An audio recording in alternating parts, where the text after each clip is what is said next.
Are you tired of hopping from one ad hoc contract position to the next?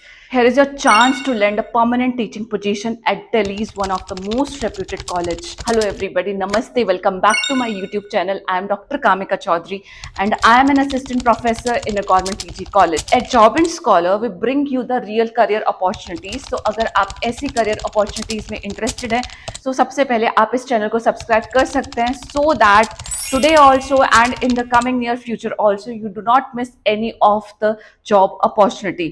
तो आज जिस job opportunity को लेके मैं यहाँ इस चैनल पे आई हूँ, फटाफट वीडियो में उस अपॉर्चुनिटी के बारे में सब कुछ देख लेते हैं।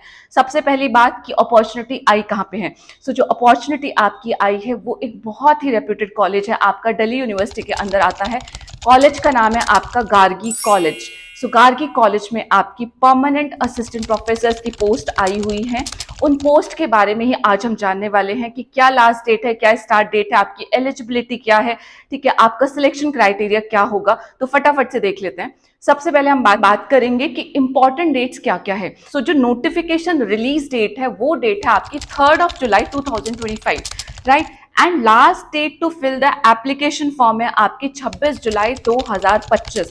तो 26 जुलाई 2025 तक आप अपना फॉर्म कंप्लीटली फिल कर लीजिए। ऑनलाइन एप्लीकेशन फॉर्म ही आपको फिल करना है, कोई भी डॉक्यूमेंट आपको ऑफलाइन सेंड नहीं करना है, ठीक है। अपने फोन में रिमाइंडर लगा लीजिए अगर आपके पास अभी टाइम नहीं है फॉर्म फिल करने का, सो दैट आज कल परसों जब भी आपके पास टाइम हो आप भूले ना एंड रिमाइंडर आपको याद दिला सके कि आपको फॉर्म फिल करना है। इसके बाद हम बात करेंगे कि कौन कौन से डिपार्टमेंट में आपकी पोस्ट आई है। वो डिपार्टमेंट है आपके commerce, economics, education, Hindi, history, maths, political science and psychology. तो ये आपके नंबर ऑफ डिपार्टमेंट्स हैं जिनमें आपकी वैकेंसीज आई हुई हैं। तो किस डिपार्टमेंट में आपकी कितनी वैकेंसी आई है और उसका रिजर्वेशन क्राइटेरिया क्या क्या है, मींस किस कैटेगरी में कितनी वैकेंसी है, वो स्क्रीनशॉट आप अभी यहाँ पे देख सकते हैं, ठीक है। यहाँ पे मैं आप लोगों को ये बोलूंगी कि कभी भी नंबर ऑफ वैकेंसी से मत जाइएगा। अगर आपको एक वैकेंसी भी नजर आती है तो please apply for that. You never know about your destiny, right. तो वो डेस्टिनी हो सकती है आपकी एक पोजीशन पे भी हो, because every candidate just need only one position. So never get disheartened कि एक ही पोजीशन आई है एंड मैं फॉर्म ऐसे स्किप कर देता हूं। अगर आपको जॉब चाहिए तो आपको होल हार्टेडली इस प्रोसेस में एंटर करना पड़ेगा।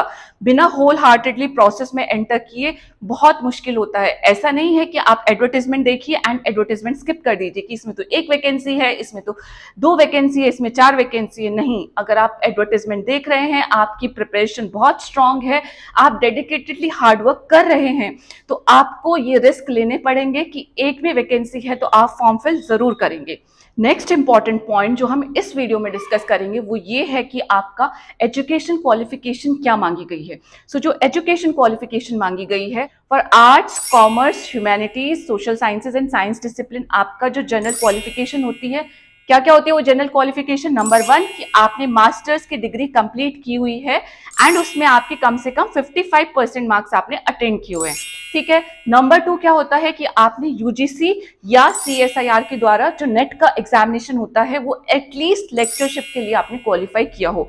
अगर ये दोनों क्वालिफिकेशन आप लोगों के पास हैं तो आप क्या है, आप एलिजिबल हैं, ठीक है।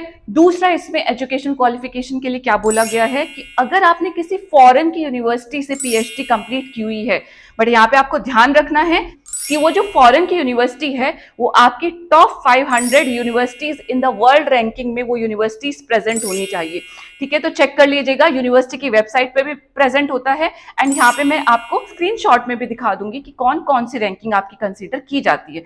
तो ये है आपकी एजुकेशनल क्वालिफिकेशन। उसके बाद हम बात करेंगे सिलेक्शन प्रोसीजर की। तो सिलेक्शन प्रोसीजर के लिए आपका, मैंने इससे पहले भी एक वीडियो बनाई थी जिसमें कि मैंने बताया था कि असिस्टेंट प्रोफेसर के लिए कैसा सिलेक्शन प्रोसीजर रखा जाता है।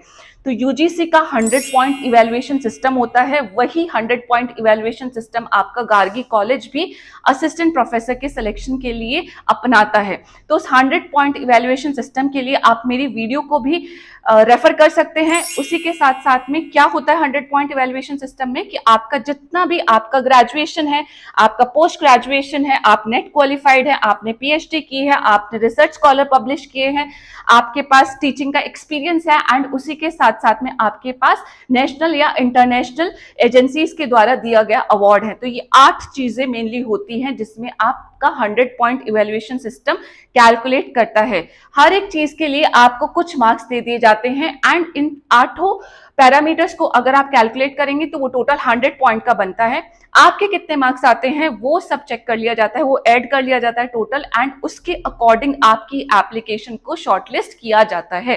ठीक है, 100 में से आप जितने भी मैक्सिमम मार्क्स स्कोर करते हैं, ठीक है, जितने भी कैंडिडेट सबके मार्क्स कैलकुलेट कर लिए जाते हैं एंड अकॉर्डिंगली जो मेरिट लिस्ट में ऊपर आता है वो क्या हो जाता है, आपका स्क्रीन इन हो जाता है। स्क्रीनिंग के लिए बेसिकली आपका 100 पॉइंट इवैल्यूएशन सिस्टम कंसीडर किया जाता है, राइट। तो एप्लीकेशन स्क्रीन इन हो जाएगी तो उसके बाद सिलेक्शन के लिए 2 इंपॉर्टेंट स्टेप आपको फॉलो कराए जाएंगे।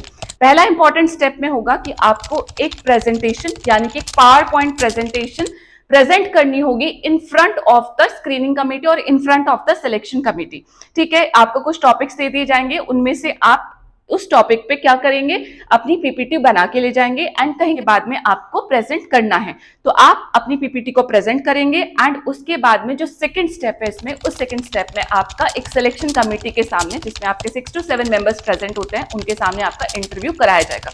तो खास बात है जानने की कि यहाँ पे आपका कोई भी रिटन एग्जामिनेशन नहीं है, आपको प्रेजेंटेशन देनी है, आपका इंटरव्यू होगा एंड डायरेक्ट आपका रिक्रूटमेंट हो जाएगा। नेक्स्ट हम देख लेते हैं कि एप्लीकेशन फीस क्या क्या होने वाली है। तो एप्लीकेशन फीस में आपका, अगर आप जनरल कैटेगरी के कैंडिडेट हैं तो आपको 2000 रुपीज की एप्लीकेशन फीस पे करनी होगी। उसके बाद आपको 1500 रुपए की एप्लीकेशन फीस देनी होगी अगर आप ओबीसी, ईडब्ल्यूएस या वुमेन कैंडिडेट हैं। 1000 रुपए की फीस लगेगी एससी एसटी कैंडिडेट्स के लिए एंड 500 रुपए की फीस लगेगी पीडब्ल्यूबीटी कैंडिडेट के लिए। सो ये फीस है जो आपकी रखी गई है in order to fill the application form. ये था इस जॉब नोटिफिकेशन के बारे में जितने भी मैक्सिमम जानकारी मैं दे सकती थी। एंड जाते जाते click on to the link that is present into the description box, read the entire PDF, and if you believe in the content and if you believe in education not just as content but as a connection, then do not forget to subscribe to this channel Job and Scholar and like and comment to this video. I'll meet you again. Till then, Jai Hind, Jai Shiksha. Namaste.